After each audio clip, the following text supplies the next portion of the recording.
Hi friends, முருங்கைக்கீரை கூட்டு எப்படி பண்ணுறதுன்னு பார்ப்போம். ஒரு பாத்திரத்தில் ஒரு 3 ஸ்பூன் பாசிப்பருப்பு போட்டு குக்கரில் ஒரு 4 விசில் வேக வச்சு எடுத்துக்கிறேன். அடுப்பை பற்ற வச்சு வானல் போட்டு 1 ஸ்பூன் எண்ணெய் ஊற்றி கடுகு, ஜீரகம், பெருங்காயத்தூள் போட்டு அது கொஞ்சம் வெடிக்கட்டும். கடுகு வெடிச்சதுக்கப்புறம் பொடிசாக நறுக்கி வச்ச சின்ன வெங்காயம் ஒரு 4, மீடியம் சைஸ் பெரிய வெங்காயம் ஒரு 1, மீடியம் சைஸ் தக்காளி 1, இது எல்லாத்தையும் பொடிசாக நறுக்கி வச்சுருக்கேன். அதை வானலில் போட்டு நல்லா சுருள வதக்கிக்கிறேன்.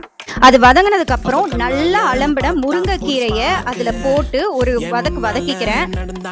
அதுக்கப்புறம் கொஞ்சம் மஞ்சத்தூள், அதுக்கப்புறம் 1/2 ஸ்பூன் சாம்பார் பொடி அது மேலே நான் தூவிட்டு ஒரு வதக்கிக்கிறேன்.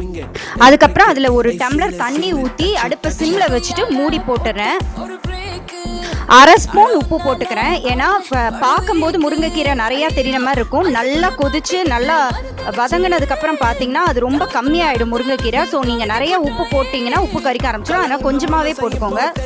இந்த கேப்பில் ஒரு மிக்சி ஜாரில் ஒரு 3 முழு தேங்காய் பத்தலை பொடிசாக நறுக்கி போட்டு அதை அரைச்சி எடுத்துக்கிறேன். கொஞ்சமாக தண்ணி ஊற்றி பேஸ்ட் மாதிரி அரைச்சிக்கிறேன். அப்பப்போ மூடியை திறந்து கொஞ்சம் வதக்கி விட்டுக்கிறேன். ஒரு 10 நிமிஷம் கழிச்சு பார்த்தா நான் ஊற்றின தண்ணி எல்லாம் கம்ப்ளீட்டாகவே ட்ரைன் ஆயிடுச்சு. இந்த நேரத்தில் வேக வச்சு எடுத்த பாசிப்பருப்பு, குக்கரில் வேக வச்சு எடுத்த பாசிப்பருப்பை அது மேலே போட்டு ஒரு வதக்கிக்கிறேன். அதுக்கப்புறம் அரைச்சி வச்ச தேங்காய் பேஸ்ட்டையும் அதில் போட்டுட்டு ஒரு வதக்கிட்டு ஒரு 2 நிமிஷம் அடுப்பை சிம்மில் வச்சு வேக வைக்கிறேன்.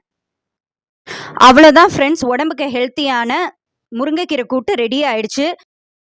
முருங்கைக்கீரையில் நிறையா சத்து இருக்குன்னு நமக்கு தெரியும். பட் அதை உருவறதுக்கு சோம்பேறித்தனப்பட்டு நிறைய நேரம் நானே அதை வாங்காமல் விட்டுருக்கேன். தேங்காயெல்லாம் ஊற்றி பண்ணுறதுனால கீரை ரொம்ப டேஸ்ட்டாக இருக்கும். என்னோட பையனுக்கு இந்த மெத்தடில் தான் நான் பண்ணி கொடுப்பேன். அவங்க வேண்டான்னு சொல்லாமல் சாப்பிட்ருவாங்க.